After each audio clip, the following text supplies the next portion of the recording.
ओम नमः सिद्धेभ्यः। णमिदूण सौवसिद्धे झारुत्तम खबिद दीह संसारे। दस दस दो दो यजिणे दस दो अणुपे हणम वोच्छे। मंगलमय मंगल करण वीतराग विज्ञान। नमहु ताहि जाते भये अरहंतादि महान। जो विद्यादि सागर सुधी गुरु हैं हितैषी। शुद्धात्म में निरत नित्य हितोपदेशी। वो पाप ग्रीष्म ऋतु में जल है सयाने। पूजूं उन्हें सतत केवल ज्ञान पाने। पूजूं उन्हें सतत केवल ज्ञान पाने। बोलिए श्री खजराज शांतिनाथ भगवान की जय। आचार्य श्री कुंद कुंद स्वामी की जय। पूज्य आचार्य विद्यासागर जी महाराज की जय। मुनि पुंगव श्री 108 सुधा सागर जी महाराज की जय। उत्तम सत्य धर्म की जय। हम सभी का यह सौभाग्य है कि हम आचार्य कुंद कुंद स्वामी के द्वारा रचित 12 अनुपेक्षा ग्रंथ का स्वाध्याय करते हुए 10 धर्मों का विवेचन सुन रहे हैं। पूज्य आचार्य कुंद कुंद स्वामी ने इन 12 भावनाओं का विवेचन करते हुए धर्म भावना के अंतर्गत 10 गाथाओं के माध्यम से 10 धर्मों का वर्णन बहुत अच्छे और हमारे जीवन में ढालने योग्य इस प्रकार से किए हैं। आज हम गाथा क्रमांक 74 का अर्थ समझते हुए उत्तम सत्य धर्म के विषय में कुछ ऐसी बातें सुनने समझने का प्रयास करेंगे जिससे सत्य हमारे जीवन में आ जाए। सत्य क्या होता है इसको समझना बहुत जरूरी है। पूरा जीवन सत्य की खोज में निकल जाता है, लेकिन हम नहीं समझ पाते कि सत्य है क्या। आज के इस व्याख्यान में आपको कुछ विशिष्ट चिंतन करने योग्य बातें सुनने को मिलेंगी। सत्य क्या है, सत्य कितने प्रकार का होता है, असत्य क्या है, असत्य कितने प्रकार का होता है, गृहस्थों की दृष्टि से सत्य वचन, मुनियों की दृष्टि से सत्य वचन, इनमें क्या अंतर है, हमारे वचनों में कठोरता, मधुरता, सत्यता, असत्यता, इन सब की कितनी मात्रा होनी चाहिए, हमारे जीवन में सत्य किस स्थान पर होना चाहिए, सत्य व्यवहार ना हो तो उससे क्या नुकसान है, इत्यादि बहुत सारे विषयों पर हम यहाँ चिंतन करने का प्रयास करेंगे कि यह सत्य हमारे जीवन में आ जाए। चलिए, तो सबसे पहले परिभाषा के रूप में हम आचार्य कुंद कुंद स्वामी की इस गाथा को देखते हैं। गाथा का उच्चारण भी करेंगे और एक एक शब्द से अर्थ भी करेंगे।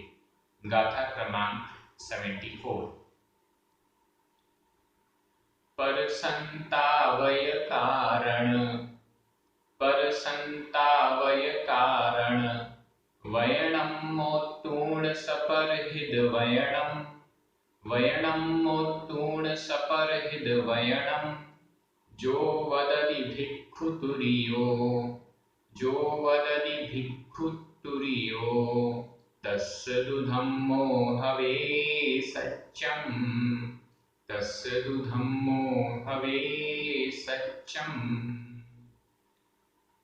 बहुत सुंदर, बहुत अच्छी गाथा है और एक ही गाथा में हम सत्य धर्म की परिभाषा को समझने में समर्थ हो जाएंगे। पर संतावय कारण, पर यानी दूसरों को, संतावय, संतापक, कारण, वर्णम वचन। वर्णम वचन, ऐसे वचन जो कि पर दूसरों को संतावय कारण, संतापक या संतापन में कारण है, जो दूसरों को संतप्त करने के कारण है। जो ऐसे वचन जो दूसरों को ठेस पहुंचाते हैं, दूसरे के दिल को दुखाते हैं, दूसरों को पसंद नहीं आते हैं। हमको तो पसंद आते हैं। देखिए एक एक शब्द कितना सोच समझ कर आचार्य कुंकुम स्वामी ने लिखा हुआ। जब हम दूसरे को ठेस पहुंचाते हैं तो वो वाले वचन हो सकता है हमको पसंद आ भी जाए, लेकिन पर दूसरे व्यक्ति को तो वो संताप कराने वाली हैं। हम ऐसा कुछ बोल देते हैं जो दूसरा व्यक्ति उस वचन को अपने दिल में, अपने दिमाग में रख लेता है और उसको ही रटता रहता है और ये सोचता रहता है कि ये क्यों बोला, उसको देख लूंगा, और न जाने क्या क्या अपने मन में सोचता रहता है। हमारे छोटे से वचन, बुरे वचन इस प्रकार से लोगों को दुखी कर देते हैं। तो ऐसे वचन जो कि दूसरे को संताप उत्पन्न करने वाले हैं, संतप्त करने वाले हैं, ऐसे वर्णम वचनों को मोतूर्ण छोड़कर, इसके पहले पिछली गाथाओं में भी मोतूर्ण शब्द आया है।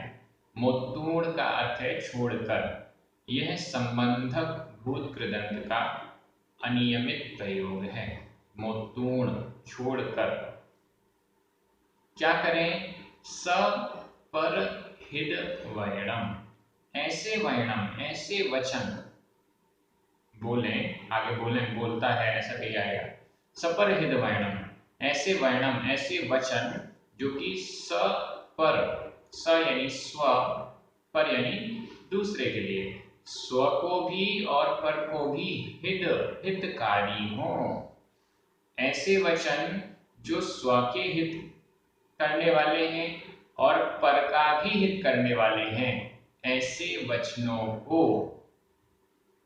पर को दुखी करने वाले वचनों को छोड़कर स्व और पर के हितकारी वचनों को, जो वददी बोलता है। वददी यह वर्तमान काल अन्य पुरुष एकवचन का प्रयोग है। वददी बोलता है, जो ऐसे वचनों को बोलता है। कैसे वचनों को? स्व और पर के हित वाले वचनों को। अब देखिए, छोड़ने के लिए तो बोला पर को दुखी करने वाले वचनों को छोड़ना। अब यही तो डिफरेंस है। आजकल के जो मोटिवेशनल स्पीकर्स होते हैं, आजकल के जो नीति निर्धारक होते हैं, उनकी सोच में और पूज्य आचार्य कुंकुम स्वामी, हमारे जैन आचार्यों की सोच में बहुत डिफरेंस है। हमारे जैनाचार्य एकदम सोच समझकर अपने जीवन की तपस्या को हमारे सामने रख देते हैं, और जो मोटिवेशनल स्पीकर्स हैं या नॉर्मल प्रवचनकार हैं, वो क्या मनोरंजन टाइप की चीजें करते हैं, दो चार अच्छी बातें, उसमें नीति क्या है, सही है गलत है, उसका कोई भरोसा नहीं होता है। बस हमें उनका सुनना, उसका स्टाइल पसंद आ जाता है तो हम समझते हैं कि वो सही बोल रहा है। लेकिन यहाँ आचार्य कुंकुम स्वामी कितना विचारपूर्ण हमारे पास इस गाथा में कह रहे हैं कि दूसरों को दुखी करने वाले वचन ये तो छोड़ना है, सबसे पहले जरूरी है। और साथ में ऐसे वचन बोलने हैं जो मात्र पर के कल्याण के लिए नहीं है, स्व के कल्याण के लिए भी। वचन ऐसे बोलना जो स्व और पर दोनों के हित के लिए हैं, कल्याण के लिए हैं। हित शब्द का अर्थ होता है कल्याण, भला, फायदा नहीं। देखिए, फायदा, लाभ ये एक अलग चीज है और भला ये एक अलग चीज है। कल्याण, हित ये एक अलग बात है। ऐसे वचन हमें बोलने हैं जिससे मेरा और दूसरों का, दोनों का कल्याण हो। ऐसे वचनों को जो वददी, जो बोलता है, कौन बोलता है? अगला शब्द ध्यान दीजिए, भिक्खु, भिक्षु। जो भिक्षु भिक्षु का मतलब है साधु। जो साधु, जो मोक्ष मार्गी, रत्नत्रय के धारी ऐसे वचन बोलते हैं। तस तुरियो, तस् दु धम्मो हवे सत्यम, तस उनका, दु निश्चित रूप से, धम्मो हवे सत्यम, सत्यम धम्मो हवे, सत्य धर्म हवे होता है, उनका निश्चित रूप से सत्य धर्म होता है, उनका यह सत्य धर्म होता है। इसमें एक शब्द रह गया तुरियो। तुरीय, तुरीय का अर्थ होता है चतुर्थ, चौथा, उनका यह चौथा धर्म होता है। आपको एक बार फिर से ये क्लियर कर देता हूँ। आचार्य कुंद स्वामी 12 संपेक्षा ग्रंथ में और अपने अन्य ग्रंथों में भी 10 लक्षण धर्म के नाम में सत्य धर्म को चौथे क्रम पर रखते हैं और शौच धर्म को 5वें क्रम पर रखते हैं। इसके अलावा कार्तिकानुप्रेक्षा और अन्य ग्रंथों में भी यह क्रम हमें मिलता है। लेकिन तत्वार सूत्र में आचार्य उमा स्वामी महाराज और तत्वार सूत्र की सभी टीकाओं में अन्य आचार्य चौथे नंबर पर उत्तम शौच धर्म को और 5वें नंबर पर उत्तम सत्य धर्म को रखते हैं। तो इस दृष्टि से कौन सही है कौन गलत है ये तो नहीं कह सकते। हमारी दृष्टि से तो दोनों ही आचार्यों की परंपरा सही है। इसमें कोई मतलब केवल क्रम का फर्क है, इसलिए कोई खास बात नहीं है। और वर्तमान परंपरा में चौथे नंबर पर सत्य धर्म, 5वें नंबर पर सत्य धर्म का नंबर आता है और चौथे नंबर पर उत्तम शौच धर्म का प्रचलन है। इस दृष्टि से क्योंकि प्रचलन जैसा चल रहा है उसी अनुसार मान लेते हैं, इसमें कोई दिक्कत नहीं है, कोई हानि नहीं है। ऐसा अक्सर होता है कि क्रम में परिवर्तन हमें मिलता है, कई बार कई चीजों में ऐसा हमें मिल जाता है जहां पर आचार्यों ने क्रम का परिवर्तन किया है, तो इसमें खास मतभेद मानने वाली बात नहीं है, ऐसा हमें समझना चाहिए। तो यहाँ तुरियो चौथे नंबर पर सत्य धर्म को कहा है। आचार्य कुंद स्वामी का विचार है कि जब सत्य आ जाएगा तभी हम लोभ को छोड़ सकते हैं, और अपन दूसरी तरफ कह सकते हैं कि जब लोभ छूट जाएगा तब ही हम सत्य धर्म को धारण कर सकते हैं। ये आपस में एक दूसरे से लिंक है। लोभ की अवस्था में सत्य नहीं बोल सकते, और सत्य नहीं है हमारे जीवन में तो लोभ चारों दशाएं भरी हुई है, ऐसा हम समझ सकते हैं। तो यहाँ पर एकदम स्पष्ट कर दिया कि हमें कैसे वचन बोलने हैं, एक्चुअली सत्य क्या है और सत्य प्रकट कैसे होता है। सत्य जो है सो है, लेकिन वो हमारे व्यवहार में प्रकट कैसे हो उसके लिए यहाँ पर सत्य धर्म की संज्ञा आचार्य कुंद स्वामी प्रदान कर रहे हैं। वो ये स्पष्ट कह रहे हैं कि दूसरे को दुखी करने वाले वचन तो हमें नहीं बोलने, और ऐसे वचन बोलने हैं जो स्व और पर के कल्याण के लिए हों। आज आपके सामने इस गाथा को पढ़ते पढ़ते एक बहुत अच्छा शब्द मुझे नजर आया, हित, जिसकी व्याख्या की गई हित का मतलब कल्याण, हित का मतलब भला, हित का मतलब उपकार, हित का मतलब मोक्ष मार्ग, लाभ नहीं। मैं ऐसे वचन बोलूंगा जिससे मेरा भी लाभ हो दूसरे का भी लाभ हो, नहीं, वो बात नहीं है। मैं ऐसे वचन बोलूं जिससे मेरा भी भला हो दूसरे का भी भला हो, मैं ऐसे वचन बोलूं जिससे मैं भी अपना कल्याण कर सकूं और दूसरा भी अपना कल्याण कर सके, वह सत्य धर्म है। किस प्रकार के वचन हमें बोलने चाहिए? 3 प्रकार के वचन हमें बोलने चाहिए, हित, मित और प्रिय। हित वचन सबको कल्याणकारी, सही मार्ग दिखलाने वाले। मित वचन सीमित, अधिक लेंदी नहीं करना चाहिए, अधिक खींचतान नहीं करनी चाहिए, जिसका सेंसलेस अपन कहते हैं, सेंसलेस बातें हमें नहीं करना चाहिए, मित। और प्रिय, प्रिय वचन का मतलब अच्छे लगने वाले, हृदय को न चुभने वाले ऐसे वचन हमें बोलना चाहिए, वो कहलाते हैं हित, मित और प्रिय वचन। ये वचन ऐसे होते हैं जो अगर हम गलत वचन किसी के प्रति बोलते हैं तो वो महाभारत तक करने में समर्थ हो जाते हैं। द्रौपदी ने सिर्फ इतना ही कहा था, अंधे के तो अंधे होते हैं, और महाभारत हो गया। हम लोग भी कुछ ऐसे वचन बोल देते हैं और घर में महाभारत चालू हो जाता है। तो ये ऐसे वचन से हमें बचना चाहिए। क्या होता है, ये जो वचन है, वचन के घाव सबसे अधिक होते हैं। एक बार एक लकड़हारा था। लकड़हारे की कहानी, सत्यवादी लकड़हारे की आपने सुनी होगी। वो उसकी कुल्हाड़ी गिर जाती है, फिर वो सत्य बोलता है, तो एक देवी प्रकट होकर उसको सोने की कुल्हाड़ी देती है, फिर चांदी की देती है, सब देती है, और फिर उसकी असली भी दे देती है। इसको देखकर फिर एक दूसरा लकड़हारा ऐसी करता, उसको नहीं मिलती। तो एक और लकड़हारा था।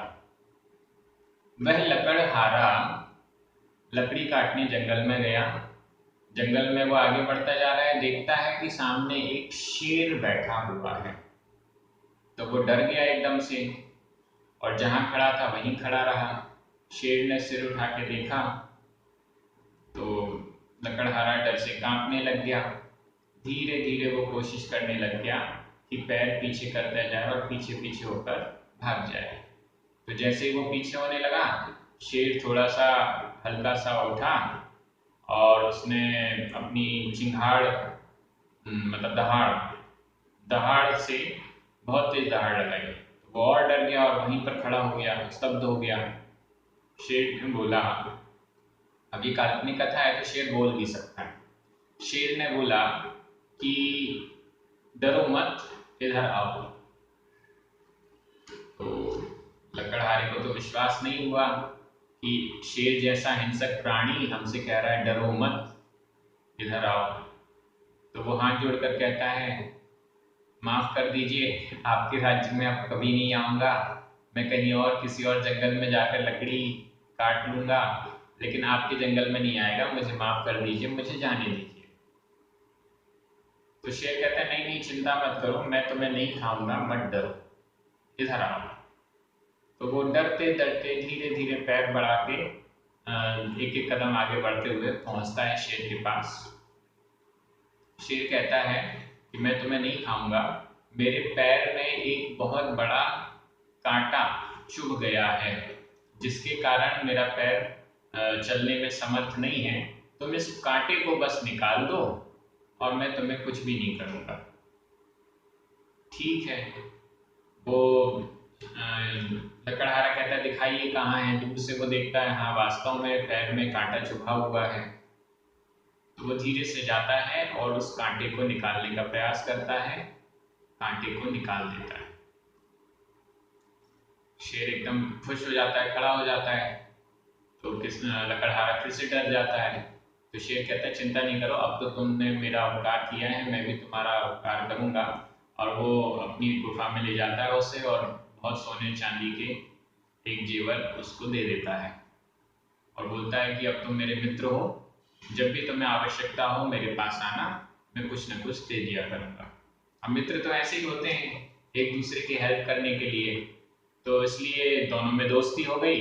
अब जो लकड़हारा था, हर दूसरे तीसरे दिन आता, शेर के साथ बैठ के गप्पे मारता और फिर शेर उसे एक सोने की कोई आभूषण देता और वो वापस चला जाता। एक बार लकड़हारे ने सोचा, अब अपनी बेटी की शादी कर देते हैं। तो उसने बेटी की शादी की तैयारियां शुरू करी और शेर को भी इनवाइट किया। शेर ने कहा, मैं जरूर आऊंगा। जिस दिन जिस टाइम को शादी होनी थी वो पूरी शेर को बता दी गई, और शेर भी उसी फिक्स टाइम पर, जो इनवाइटेड टाइम था, वो उस गांव में उस जगह पर आता है।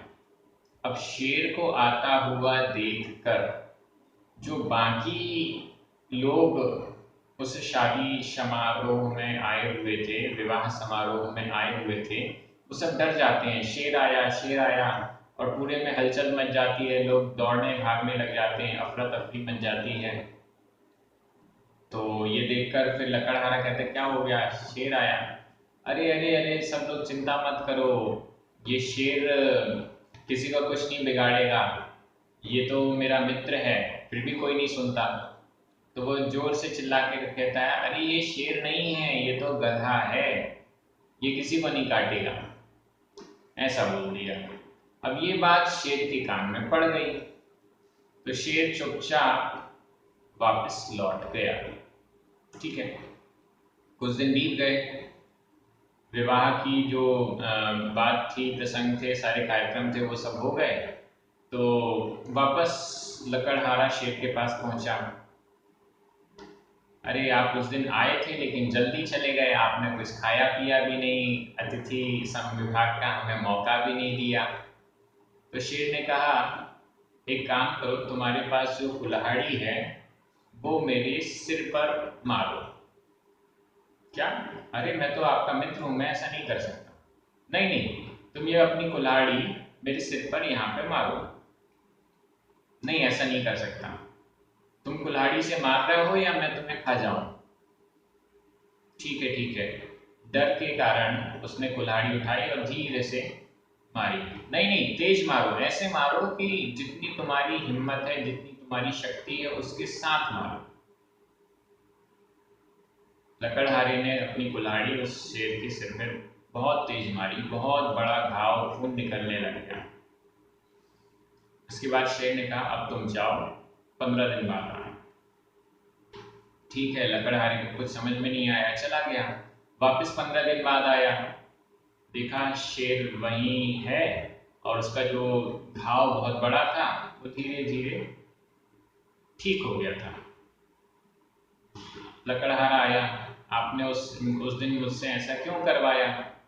तो शेर ने कहा, देखो, तुमने मुझे कुल्हाड़ी से वार किया, जो बहुत बड़ा घाव हुआ वो 15 दिन में ठीक हो गया, लेकिन जो वचनों से घाव तुमने विवाह के दिन किया था वो अभी तक मेरे अंदर घाव बनके जीवित है और वो अभी तक ठीक नहीं हुआ। तो जो वचनों के घाव हैं, ये बहुत लंबे समय तक, जब तक हम उनसे क्षमा याचना नहीं करें, जब तक हमारा उसका मतलब बातचीत दोबारा नहीं हो, तब तक वो घाव दूर नहीं हो पाते हैं। इसलिए हमें कोशिश करना चाहिए कि हमारे वचनों से ऐसे घाव ना लगे। हमें कोशिश करना चाहिए कि हम हितमित प्रिय बोलें, सत्य वचन बोलें। जो सत्य बोलता है उसका विश्वास किया जाता है, जो सत्य नहीं बोलता उसका विश्वास नहीं किया जाता। आपने बचपन में भी वो कथा पढ़ी होगी, एक भेड़ चराने वाला था, वो बोलता है, भेड़िया आया भेड़िया आया। तो 2-4 बार तो लोग आ जाते हैं और उसके बाद जब असली में भेड़िया आता है तो कोई भी उसकी हेल्प करने नहीं आता। सत्य बोलने वाले का सदा सम्मान होता है, हमेशा विश्वास किया जाता है। सत्य बोलने वाले पर जो भी विपत्तियां आती हैं वो सब टल जाती हैं। जो सत्य बोलता है उसका जीवन में कल्याण होता है, ऐसा हमें समझना चाहिए। एक बार एक चोर था, वो मरण के निकट था, उसका फैमिली बिजनेस चोरी करना था। उसका जो बेटा था वो अपने पिताजी से पूछता है, आप जा रहे हैं, मुझे कुछ टिप्स देकर जाइए कि कैसे अपना कारोबार चोरी का आगे बढ़ाना है। तो जो पिताजी थे मरते मरते बोल के गए कि केवल एक बात याद रखना, जैनों की सभा में मत चले जाना। जैनों की सभा में मत चले जाना। ठीक है पिताजी। अगर चला गया तो? अगर चले गए तो कुछ सुनना नहीं। ठीक है पिताजी। अगर सुन लिया तो? अगर सुन लिया तो कुछ उसको फॉलो मत करना। ठीक है पिताजी, ये तो हो जाएगा। पहला, जैनों की सभा में मत जाना। दूसरा, अगर चले गए तो सुनना नहीं। और तीसरा, अगर सुन लिया तो उसे फॉलो मत करना। ठीक है। अब वो कहीं से चोरी कर रहा था, पीछे पुलिस पड़ गई। भागता भागता उसने देखा कि एक सभा लगी हुई है, बहुत भीड़ है, उस भीड़ में घुस जाएंगे अंदर तो शायद पुलिस नहीं देख पाएगी और हम बच जाएंगे। तो वो दौड़ते दौड़ते उस भीड़ में चला गया। गलती से पर्युषण पर्व, 10 लक्षण पर्व चल रहा था और उत्तम सत्य धर्म के प्रवचन वहां पर हो रहे थे और वो उस भीड़ में घुस गया, बैठ गया। नहीं, अभी तो भीड़ के अंदर चला गया। अब उसने देखा अरे ये तो जैन सभा है, गलती हो गई हमसे, लेकिन क्या करें, अब पीछे पुलिस है तो वापस भी नहीं जा सकते। उसने सोचा हम चले गए तो सुनना नहीं, तो उसने दोनों कान बंद कर लिए, दोनों कान ऐसे अपनी उंगली से बंद कर दिए कि हमें सुनना नहीं है। तभी वो आगे बढ़ता जा रहा, उसके पैर में एक कांटा चुभ गया, तो उसने एक हाथ तो कान पे था, दूसरा हाथ से उसने कांटा निकाला। इतनी देर में उसे ये सुनने को मिल गया कि सत्यवादी पर कभी विपत्ति नहीं आती है, और अगर विपत्ति आती है तो वह टल जाती है। ये बात सुन ली। अब किसी से कोई बात कहा जाए कि ऐसा नहीं करना, तो वो बड़े ध्यान से उस बात को करता है। पिताजी ने कहा था जाना नहीं, चला गया, सुनना नहीं, सुनने में आ गई, बोला था फॉलो नहीं करना, तो उसने बोला ऐसा पिताजी ने क्यों कहा, एक बार हम करके देखते हैं। तो उसने सुना था, उसके दिमाग में यही बात चल रही थी, सत्यवादी पर विपत्ति नहीं आती, आती है तो टल जाती है। तो वो सोचता है कि इसका प्रैक्टिकल करना पड़ेगा। उसने निर्णय कर लिया, मन बना लिया कि इसका प्रैक्टिकल करेंगे, और सीधे उसने घोड़े में बैठा और राजा के महल में अंदर जाने लग गया। बीच में जो गेटकीपर्स थे, द्वारपाल थे, उन्होंने रोका, तो वो द्वारपाल से कहता है कि मैं तो चोर हूं, मुझे जाने दो। अब द्वारपाल सोच में पड़ गए कि कोई चोर मेन गेट से एंट्री करे और कहे कि मैं तो चोर हूं, मुझे जाने दो, ये तो संभव नहीं है। ये निश्चित रूप से कोई राजकुमार या कोई बड़ा व्यक्ति है जो हमसे मजाक कर रहा है। और वो द्वारपाल को जाने देते हैं, जाओ भाई जाओ जाओ। फिर वो और अंदर जाता है, इधर उधर पूरे महल में घूमता है, सोचता है क्या करें। रानी के कक्ष में प्रवेश के लिए वो जाने लग जाता है। वहां का जो गेटकीपर होता है वो रोकता है, कहाँ जा रहे हो? बोलता देखता नहीं, मैं चोर हूँ, चोरी करने जा रहा हूँ। वो भी सोच में पड़ जाता है कि पक्का ये कोई राजकुमार होगा और अभी मैं इसको रोक लूंगा तो मुझे डांट पड़ेगी, जाने देता है। अब वो रानी के कमरे में जाकर एक सोने का या बढ़िया अच्छा सबसे अच्छा हार उठाकर चल देता है, बाहर निकलता है, देखो मैं हार चुरा के जा रहा हूँ। हाँ हाँ जाओ जाओ जाओ, सबको यही लगता है मजाक चल रहा है। फिर आगे वो गेट कीपर्स पे, फिर देखो मैं चोर हूँ, मैं चोरी करके जा रहा हूँ। हाँ हाँ जी जाइए जाइए, फिर आइएगा। और फिर वो निकल जाता है। थोड़ी दूर जाकर एक चौराहे पर पेड़ के नीचे बैठ जाता है।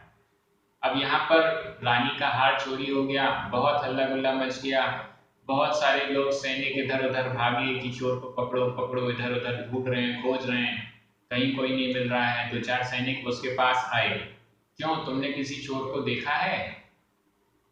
किसी ने रानी का हार चुरा लिया। हाँ हाँ देखा है ना। कहाँ देखा है? अरे मैं ही तो हूँ, ये बैठा हूँ, मैं ही तो हूँ, मैंने ही तो चुराया है। तो वो लोग समझते हैं ये तो कोई पागल व्यक्ति है। कभी चोर अपने आप को चोर कहता है क्या? नहीं कहता, ये तो पागल व्यक्ति है, हमें मूर्ख बना रहा है।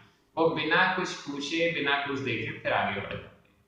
तो उसे समझ में आ जाता है कि एक सत्य वचन का मैंने पालन किया तो मेरे साथ इतना अच्छा हुआ।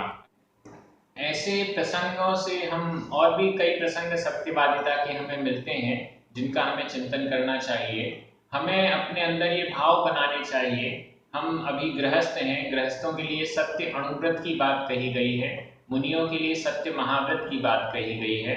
जो गृहस्थ हैं उनके लिए स्थूल मोटे बड़े बड़े झूठ बोलने का त्याग कराया जाता है।